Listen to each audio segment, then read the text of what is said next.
Hello everyone, it's MechLord. Today is the day that I share my thoughts on the current format and ways that we can improve it. That's right, it's the seasonal ban list wishlist video. Sorry for the lack of content as of late. I have been really busy with my actual job, which is to promote Skyguard Arena, the tactical RPG I've been working for like over a year and a half now. We have an upcoming closed beta starting on June 10th, which is next Monday. So if you'd like to beat me at my own game, you're more than welcome to join on the beta and sign up on Steam.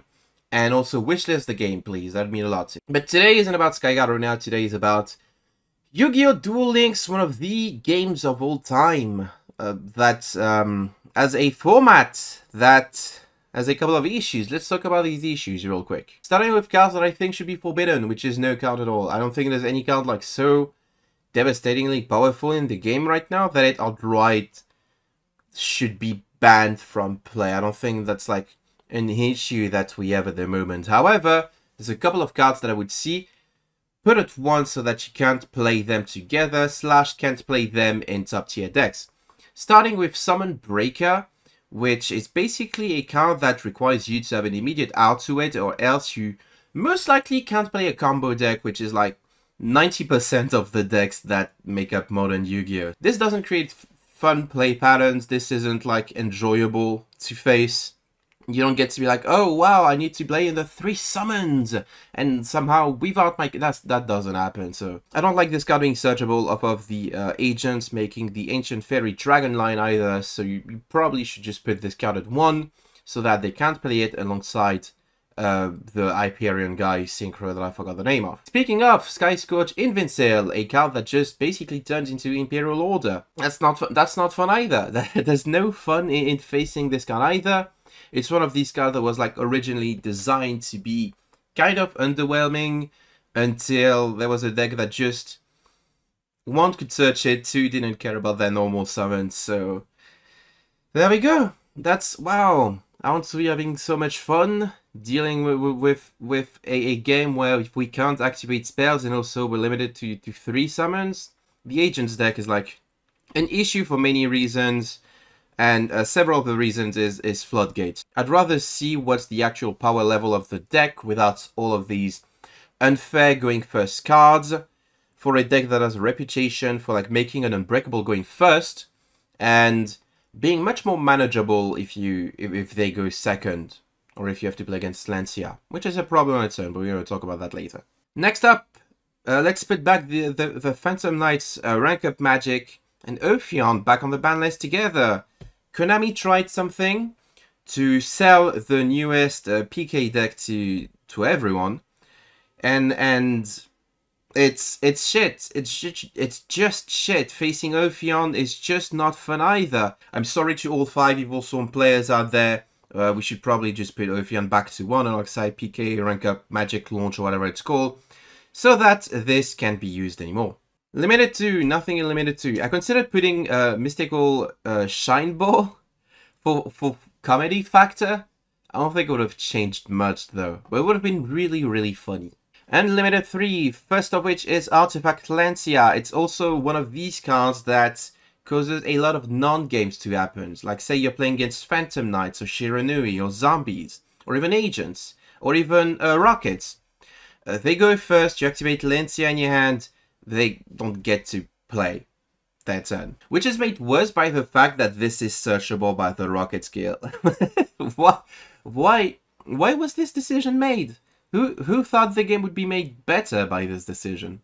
Speaking of Rockets, Melody of Awakening Dragon should probably be back at 3 to like conflict with Leviani and with Lancia now, so that you kind of lose a bit in terms of like consistency and explosiveness, more importantly. So Rockets is probably one of the best decks of the current format, one of the most popular for sure. The ability to just drop a Levinier and blow up 2 cards without even targeting has always been problematic in dueling. It's always been a very, very strong ability. So I'm thinking if we want to hit Rockets, this is probably the best way to do so. And last but not least, Dragon Spirit of White. Also, in the spirit of like limiting a deck's potential ceiling, in this case Blue Eyes, you're gonna have to choose between Dragon Spirit of White and Melody and Crackdown, which should reduce the potential this deck has of like just getting rid of every form of interaction that opponent has and being super consistent and being super annoying, because Blue Eyes is still one of the best decks for both ladder and competitive formats at the moment. Moving on to skills, which many will argue is the bigger issue stakes here. I'm proposing a couple of changes. Make it so Tuning in the Sky prevents you from summoning everything that's not an agent, an Aperion monster, or a normal or a synchro monster. That's like the restriction on the skill in the moment, but it just says special summon. If it just said summon, you couldn't go into Invincible. Why did I spell Invincible? I'm an idiot. But yeah, if Invincible does again limited 1, which I still think is preferable, so probably the change that should happen to this skill. I think I'm fine with the deck being a synchro toolbox for the time being.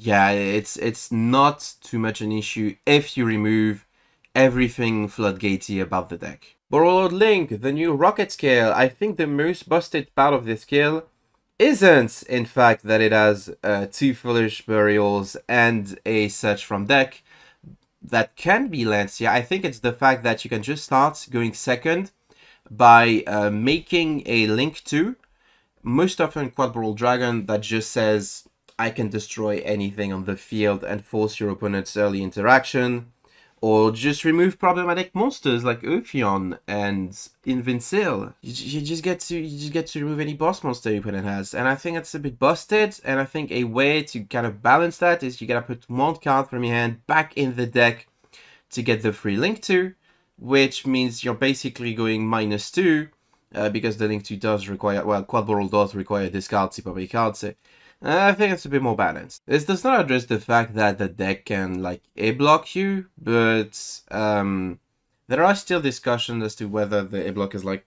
that big an issue. But also, if we put so many cards from the deck plays on limited 3, that's not a problem anymore, right? So, Shadow Weaving Power. What if you had to actually work to get your, what's the name of the card? Rational Incarnation to be live, right? Because it needs to banish another Shadow card in order to activate its graveyard effect, which you can do if you just send 2 with the skill, but if you only send 1, now you actually have to put another Shadow in the graveyard another way, which I think makes the deck like bit less consistent, which means you're gonna face Winda a bit less often, which I'm completely fine with. Sprouting of the Sacred Tree. One of the issues that I have with this deck right now is like you're playing like, let's say 6 to 9 hand traps, right?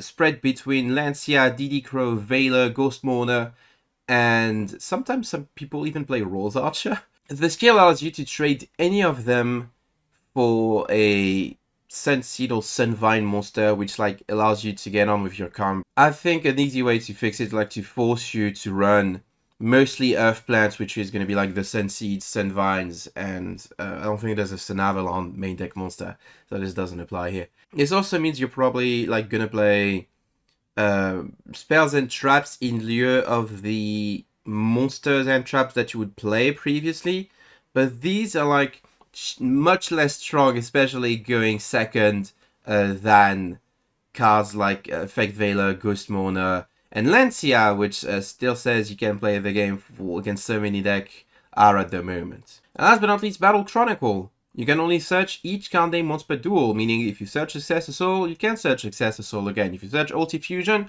you can search Ulti Fusion again.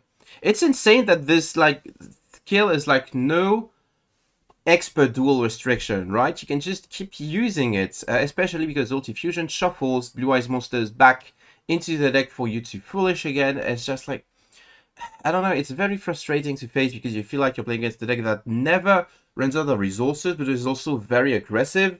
So it's like an aggro control deck that just feels really difficult to just beat. And I think this is, alongside the limited changes proposed, a good way to like deal with it. I can probably free a bunch of cards from this list, some of which are probably freed already. Like if I check, Duel Links ban list. I haven't updated this slide since the last time I did this. Okay, so the cards that were removed. Melusik, I remember that. Galactic Spiral Dragon was removed. Rhinoceros is... it's not on this picture. Okay. And a bunch of Endymion stuff. D7 Thomas. You could probably just free all of these cards and nothing like would change about the minute. This is a speed raid Triad dice, by the way. Free all of these cards, especially this one. Especially this one, Konami, please. You need to free Cyber Dragon. It's been years and the deck would not do anything. And last but not least, also nerf the burn damage on cards that were released before Zexal. It's still insane that some cards burn you for half and other cards burn you for full, because these other cards were released before Konami decided that Lava Golem and burn cards in general were an issue. I know BANLIST is not a real deck, you know, it's garbage, it's objectively ass, but it still doesn't feel good to like take 3000 because your opponent just put a U-Bell, clicked the yellow button a couple of times, and then ran into your big boss monster. This isn't fun or interesting, and I like this deck to be gone forever. Alright, that'll be it for today's video. Thank you for watching. If you'd like to make a guess as to what will happen on the ban list, or even propose your own wishes for stuff being hit, make sure to do so in the comments of my video. And remember to wishlist Skyguard Arena on Steam and sign up for the upcoming beta. Thank you all for watching once again. Take care, and I will see you all next time.